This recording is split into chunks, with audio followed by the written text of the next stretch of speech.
Pinakauna natin bisita. Please welcome Ella! Hi, Ella. Hi, Will. Masaya ako na nandito ako ngayon sa Wawawin. Okay. So, bakit ka sumali dito? Gusto ko po matulungan yung mga magulang ko na kasi negosyo lang po namin, sari-sari store. Gusto ko po silang matulungan. Pati gusto ko rin po kayo makita ng personal. Gusto ko rin po makayakap si Boobsy. Para kasing unan. Di mo ba ako natatandaan? Ako ang tunay mong inay. Kuya Will, ang tatangkad nila, no? Pero ang babata pa nila. Ilan taon ka na? 20 years old po. So, ikaw po ba ay my boyfriend? Wala po. Sayang ang ganda. Pero marami po nanliligaw kasi ang hirap po pumili kasi tingin ko po lahat po ng mga lalaki manloloko. Hala! Kuya Will, pinariringgan ka nito! Ano? Hindi naman yung totoo.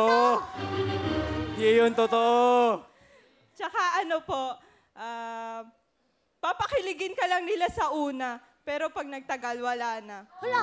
Kuya Will! Patama na naman sa'yo to! Hindi lahat ng tao ganun. Tumahimik ka, baka madamay ka! Niloko ka na ba? Naranasan mo na ba? Nasaktan ka na? Umiyak ka na? Umaray ka ba? Ano? Pero ano po, hindi ko Hindi, po... sabihin mo kung niloko ka! Yun ang sabi mo, di ba? Ang mga babae manloloko, ang mga lalaki manloloko! Sabihin mo ngayon kung totoo, dahil nandito yung founder!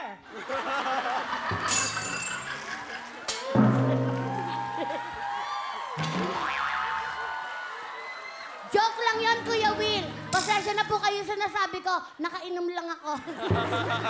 May hangover pa nga ako eh. May maipapayo ka po ba kay Ella dahil nasaktan na po siya, niloko po siya? Yung ba na-experience mo sa naging boyfriend mo? Sa totoo lang po, wala po akong boyfriend. Ba't ka nagsasalita ng ganyan? Alam mo, Wala ka mapanira. na pala, ano ba? Kung manghusga ka? Mapanira Hindi ka. ako kumikibo. Wala naman ka ganyan. Yan ang hirap sa inyo mga babae. Nakakasakit kayo. Tama! Huwag ganun. Ella, ano ba yung mga tipo mo sa isang lalaki? Ano po, Ayan, no?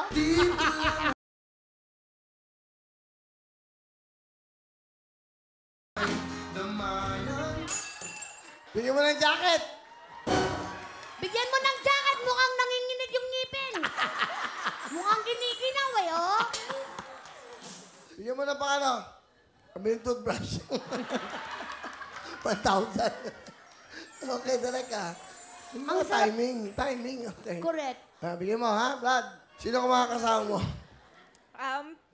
pinapakilala ko nga pala ang pinakapogi kong tatay na si Francis! Patay, andyan ng tatay. Paring Willie!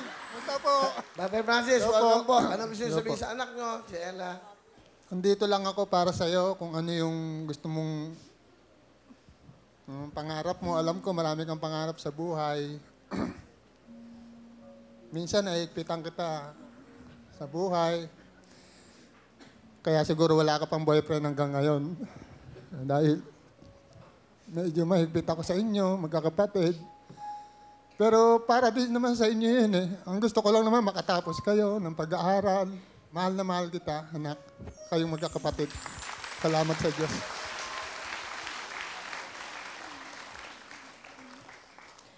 Pa, maraming salamat sa lahat ng sakripisyong binigay mo sa amin. Maraming salamat sa lahat ng suportang binibigay mo sa akin.